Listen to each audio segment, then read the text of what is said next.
El siguiente tema que vamos a ver dentro de la materia de la dermatología son las dermatitis de contacto. Bien, vamos a definir como las dermatitis por contacto a una respuesta de tipo inflamatorio, ¿sí? Y que es debido al contacto de la piel con alguna sustancia. Esta reacción produce una serie de lesiones que son características de este tipo de dermatitis. Como puedes ver aquí en la imagen, ¿no? Una especie de liquenificación, pues esta es una lesión característica de la dermatitis por contacto. Bien, dentro de la histología de la dermatitis por contacto encontramos lo siguiente, ¿no? Se puede producir una esponjiosis, como aquí ves en las placas histológicas, acantosis, y también hay un infiltrado de tipo inflamatorio. Entonces, dentro de la histología de la dermatitis por contacto, esponjiosis, acantólisis y infiltrado inflamatorio. Bien, la epidemiología de la dermatitis nos dice que la dermatitis por contacto es la dermatosis más frecuente, sobre todo en el ámbito laboral, ¿no? La afectación representa alrededor facial, la afectación facial, o sea, de la cara, representa alrededor del 10%, mientras que la afectación de las manos es del 80%. ¿Sí? Este tipo de dermatitis, por lo general, afecta con mayor frecuencia las manos y los pies. ¿Sí? Bien, ¿cuáles son los factores que pueden desencadenar este tipo de dermatitis? Pues por lo general son sustancias, ¿no? Sustancias químicas o incluso fenómenos como el calor o el frío. Dentro de las principales y más frecuentes, por ejemplo, está el cromo, ¿no? Que se usa en el cemento, ¿no? Con el que trabajan, por ejemplo, muchos albañiles. El níquel, que es parte principal de muchas joyas que utilizan las personas. Y también están los jabones, detergentes, etc. Entonces, por este motivo se dice de que es la dermatosis más frecuente en el ámbito laboral. ¿Cómo vamos a clasificar a la dermatitis por contacto? La vamos a clasificar en dos tipos, de acuerdo a sus fenómenos inmunológicos. Tenemos la dermatitis de contacto irritativo y la dermatitis de contacto alérgico. La más frecuente es la de tipo contacto irritativo, ¿sí? No es más que una reacción inflamatoria, pero que no es de carácter inmunológico. Y es debido al contacto por la piel con agentes externos, como por ejemplo detergentes, jabones, ¿no? O también a la exposición violenta al calor, al frío, ¿no? Se produce una reacción inmediata, ¿no? Y el ejemplo más frecuente es la dermatitis por contacto de las amas de casa que tienen por el contacto con jabones y detergentes. Por el contrario, la dermatitis por contacto alérgico se caracteriza por estar mediada por un fenómeno inmunológico. Se produce un mecanismo de hipersensibilidad de tipo 4 y generalmente la reacción no es inmediata, ¿no? Requieren un proceso de sensibilización. Es decir, al primer contacto no va a pasar nada. Recién al segundo contacto es donde se va a producir la dermatitis. Esto es clave porque es lo que le diferencia de la dermatitis por contacto irritativa.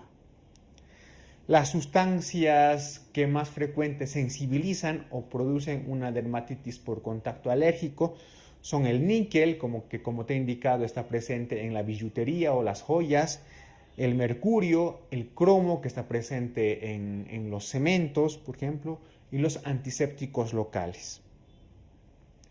La clínica general de la dermatitis de contacto tiene una característica que es el prurito, o sea, el picor, el escozor, ¿no? Es la manifestación más frecuente de las dermatitis por contacto, el prurito. Pueden haber lesiones tanto agudas como crónicas, es decir, puede haber una dermatitis por contacto con lesiones agudas y una dermatitis por contacto por lesiones crónicas. Dentro de las lesiones agudas encontramos eritema, edema y hasta formación de vesículas. Y dentro de las lesiones crónicas, la liquenificación, es decir, el engrosamiento de la piel, excoriaciones, como te mencionas, la pérdida del epidermis por el rascado, e incluso fisuras, ¿no? En las imágenes tú ves distintas fotografías, por ejemplo, la imagen de una lesión aquí en el cuello, probablemente por el uso de algún collar, por ejemplo el níquel, ¿no? Y la afectación de las manos. Te muestro la imagen de una liquenificación y en este otro lado de unas excoriaciones. Bien, ¿cómo realizamos el diagnóstico de la dermatitis por contacto? Generalmente nos basamos en la historia clínica. Si es de tipo irritativo, el paciente te contará que generalmente por el contacto de alguna sustancia o por exposición al frío o al calor se producen las lesiones tanto agudas o crónicas, ¿no? Con el respectivo prurito. Sin embargo, para el de tipo alérgico podemos usar las pruebas epicutáneas o también los llamados patch tests.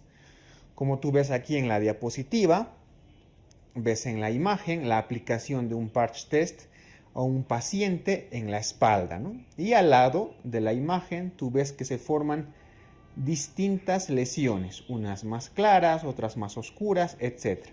Entonces, para valorar la dermatitis por contacto de tipo alérgico, pues se tiene que valorar evidentemente los distintos tamaños y las distintas lesiones.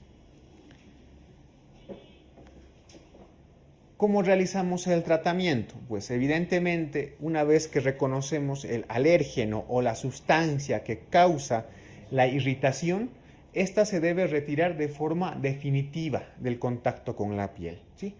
El tratamiento sintomático lo vamos a realizar con corticoides tópicos o con antihistamínicos orales.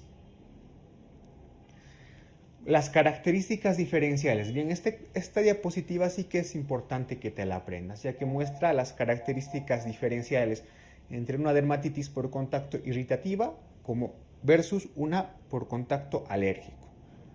Como te he mencionado, el mecanismo del tipo irritativo es no inmunológico, es más de tipo inflamatorio. En la dermatitis por contacto alérgica se producen fenómenos alérgicos, hipersensibilidad de tipo 4. La más frecuente es la DC irritativa. En la DC alérgica necesitamos una sensibilización, o sea, en el primer contacto con la sustancia no pasa nada, recién en el segundo contacto. A diferencia de la DC por irritativa, que aparece en las lesiones al primer contacto con las sustancias.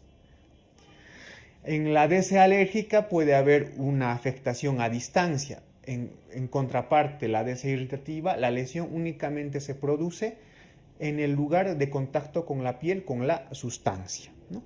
Las pruebas epicutáneas en la alérgica son generalmente positivas y en las de contacto irritativa pueden ser positivas o negativas, pero generalmente son negativas.